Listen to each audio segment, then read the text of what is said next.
Hello la compagnie.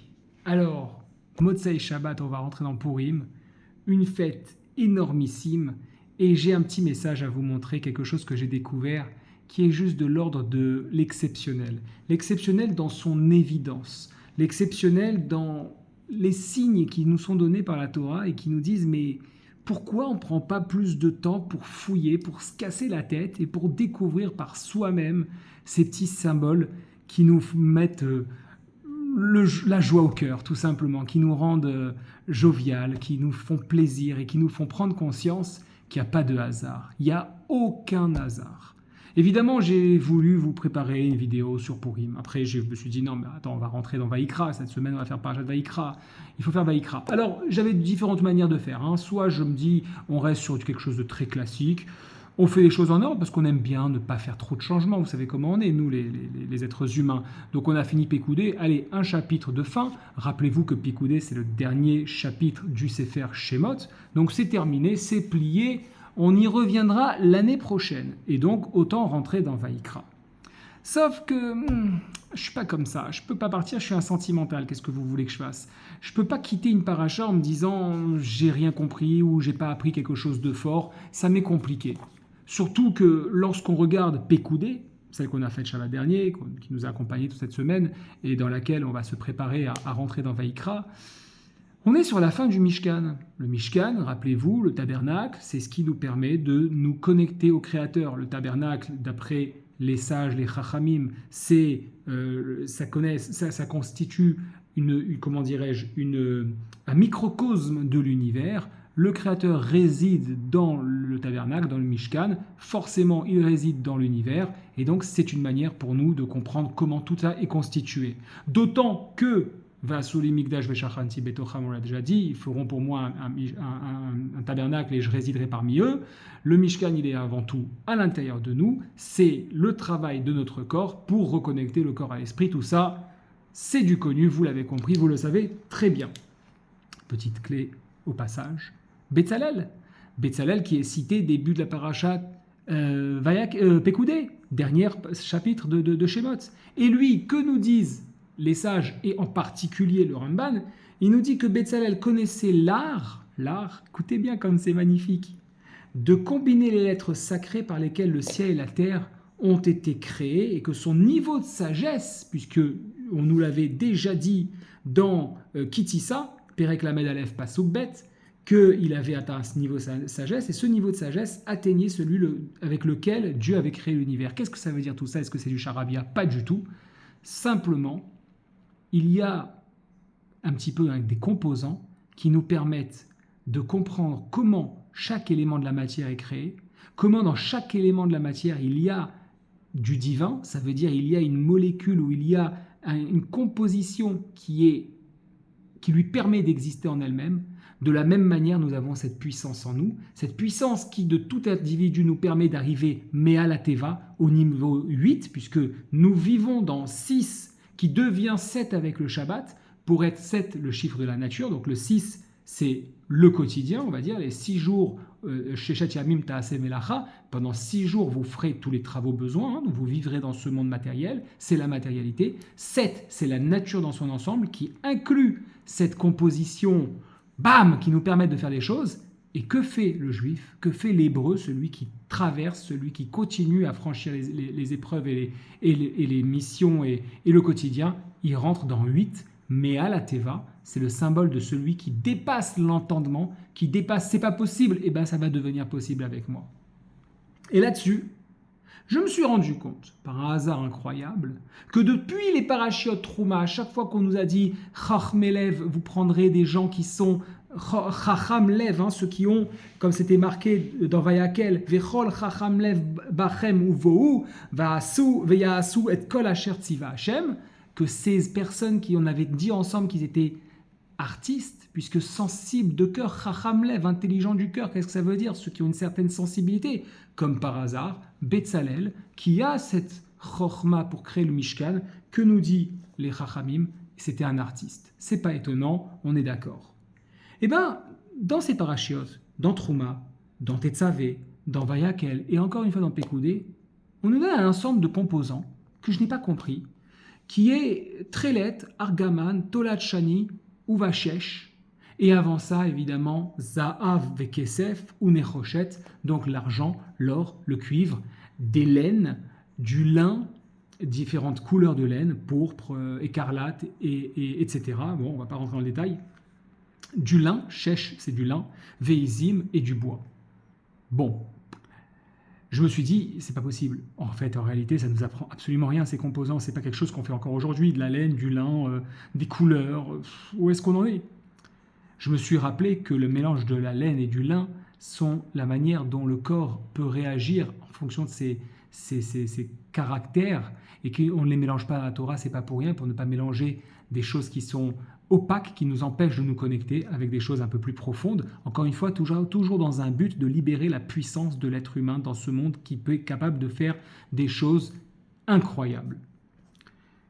Eh bien, le premier mot qui m'a interpellé, c'est Shesh. Parce que Shesh, je me suis dit, ça, je sais ce que ça veut dire. Shesh, ça veut dire 6. Ça ne veut pas dire l'un.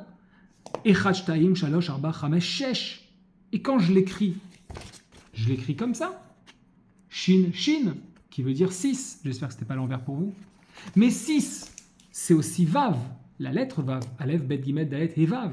Que si je l'écris, c'est 2 Vav, un à côté de l'autre. Hasard ou pas, vous remarquerez que ce sont jumelles, des lettres jumelles. Shin, Shin, pour Shesh, le chiffre 6. Vav, qu'on écrit Vav, Vav, un à côté de l'autre, qui sont aussi des lettres jumelles. En continuant mon travail, je me suis dit, tiens, là, il y a quelque chose qui est forcément beaucoup plus puissant et il faut s'attendre à quelque chose d'incroyable. Pourquoi? Parce qu'on est sur 2 moitiés. 6 et 6, 3 et 3. Shesh, c'est Shin et Shin. Quand vous regardez les lettres, Shesh, c'est 3 branches et 3 branches. Très bien.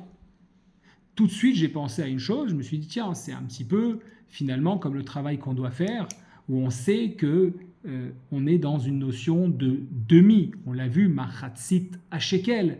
Le principe de Machatzit Hashekel, c'est de se rendre compte que c'est l'autre qui nous apporte, comme un couple. Ah, ok, donc en fait, je pourrais clairement séparer ces 2 lettres. On va mettre le Vav en dessous, c'était juste pour montrer qu'il y avait vraiment une force incroyable. Il y avait un point commun incroyable, que ça soit en chiffres ou en lettres, on se retrouve avec des lettres jumelles.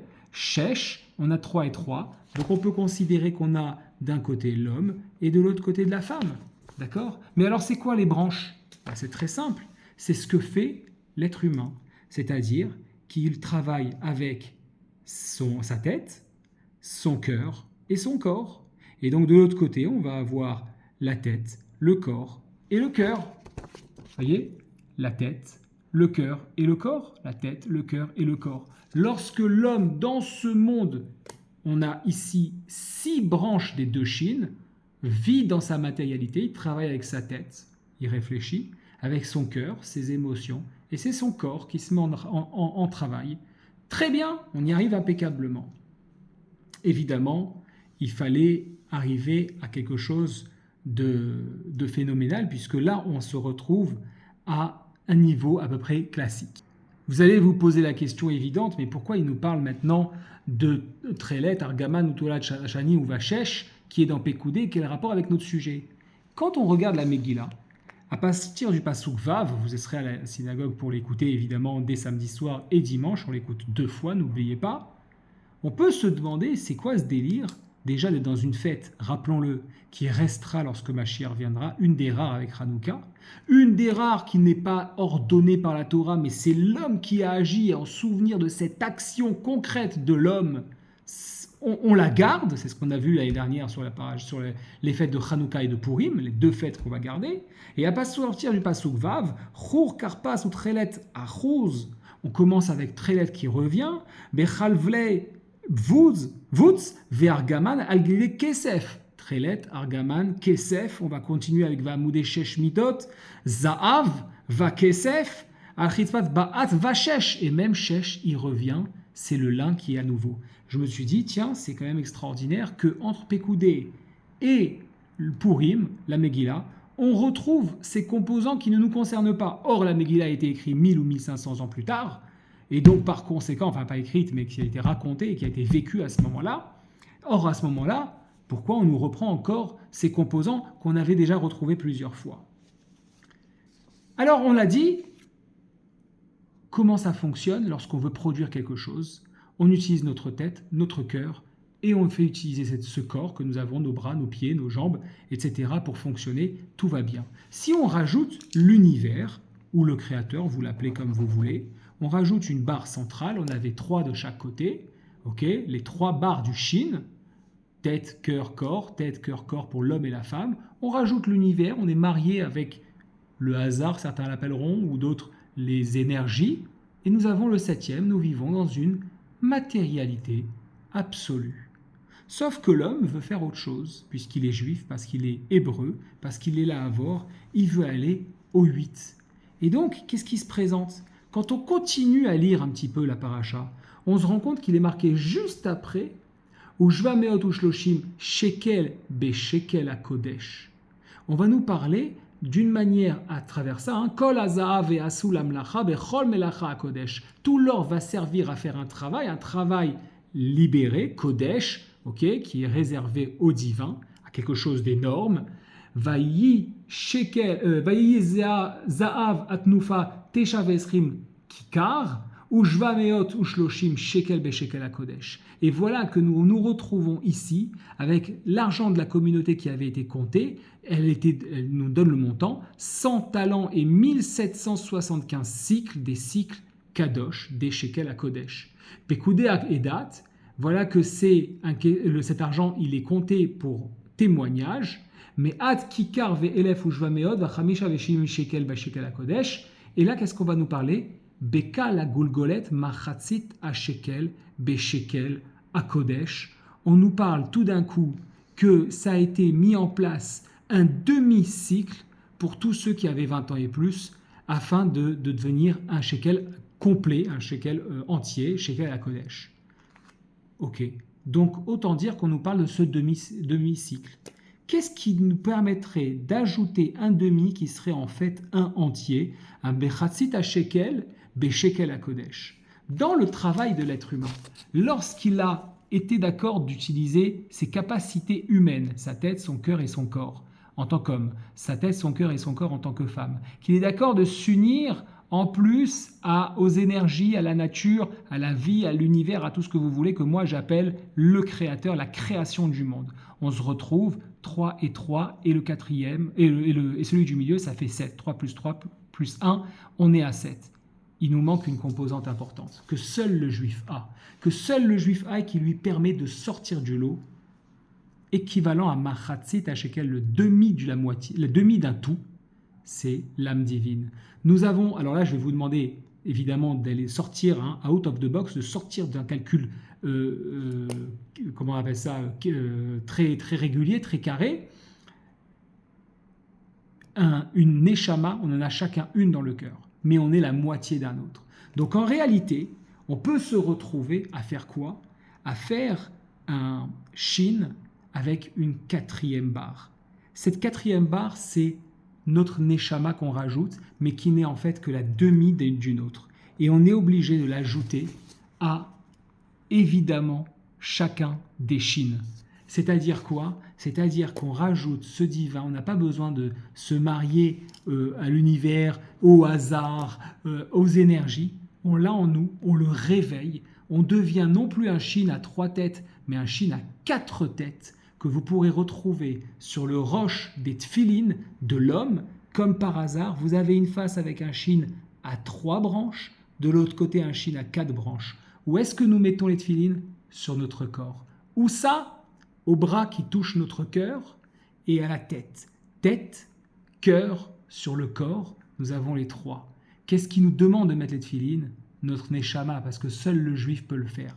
C'est la 4e branche. Alors nous arrivons à quoi? Ensemble, à réaliser 4 plus 4, 8, nous sommes Mea Teva. Alors vous allez vous dire maintenant, c'est tout à fait mignon, mais je ne vois toujours pas le rapport avec la Megillah. Qui étaient les protagonistes de la Megillah? Mordechai et Esther.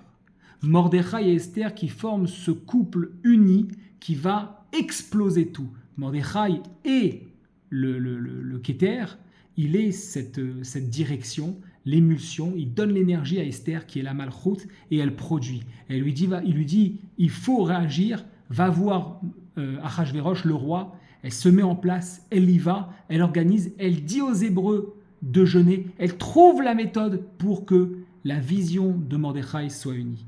La Gematria, la valeur numérique de Mordechai, c'est 274. 274, c'est 2, 7, 4.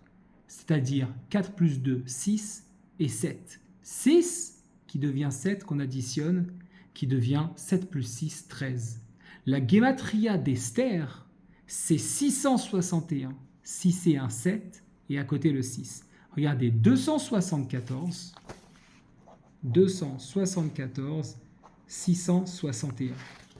274, 661. 4 et 2, 6, et au milieu 7. 6, 6 et 1, 7. On est composé de la même chose, c'est-à-dire que si on les additionne, les deux, ça fait 13. Ok, jusque-là, vous êtes ok. Le 13, si on les additionne, 3 et 1, 4. 4 plus 4, l'homme et la femme qui unit. Shin et Shin, 4 plus 4, 8. On arrive dans la notion Mea la Teva. La puissance de cette Megillah, c'est de nous rappeler que chaque être humain est en mesure d'agir avec sa moitié. C'est pour ça qu'il y a le Machatzit HaShekel. C'est pour ça que cette paracha de Pekoudé est tellement liée à la Megillah. Quand est-ce que la Torah rappelle à chaque fois pourquoi on doit faire la Trouma, pourquoi on doit faire le Mishkan, quelle est la mitzvah qui est rappelée à chaque instant, qui fait qu'on vit dans ce septième? Shabbat. Shabbat à chaque instant, chez Shet Yamim Taaseh Melacha Uvayom Hashvi Yilachem Kodesh Kodashim, pas Kodesh Kodashim, Kodesh Shabbat Shabbaton, pardon, qui sera donc ce Shabbat. À quel moment la faute des Bnei Israël arrive pendant Purim? C'est marqué un tout petit peu, Bayom Hashvi Ketov Lev Ameler Bayahin Amar. À quel moment Achashverosh il a appelé Vashti et il lui a demandé à quel moment il y avait ce mishté, un tout petit peu plus haut, pasuk he, plus haut. Beshushana Bira, il y a eu à quoi? Ve'ad Katan Mishté Shivat Yamim. 7 jours. Achashverosh a récupéré toute la puissance de la semaine en bloquant les Hébreux. Le 7e jour, le jour de Shabbat. Le jour où toutes les énergies d'un juif sont capables d'exploser pour produire le 8e avec sa moitié, évidemment, qui est l'autre juif et qui est dans un couple, son épouse ou son époux. Vous comprenez maintenant l'importance de bien comprendre Pekoudé pour enfin rentrer dans Vaïkra. Vaïkra qui n'est pas un séfer comme on l'a vu l'année dernière, ennuyant de korbanot, mais qui est bien du verbe léakriv, se rapprocher, se reconnecter, karov, être proche du Créateur du monde, qui est à l'intérieur de nous, qui nous donne cette capacité de se dire la situation en Israël c'est compliqué, on peut tout changer. La situation dans le monde est compliquée, un juif peut tout changer s'il est en 4, plus 4, 8, dans cette puissance d'action illimitée, rien n'est impossible. Purim Sameach, Shabbat Shalom et à la semaine prochaine.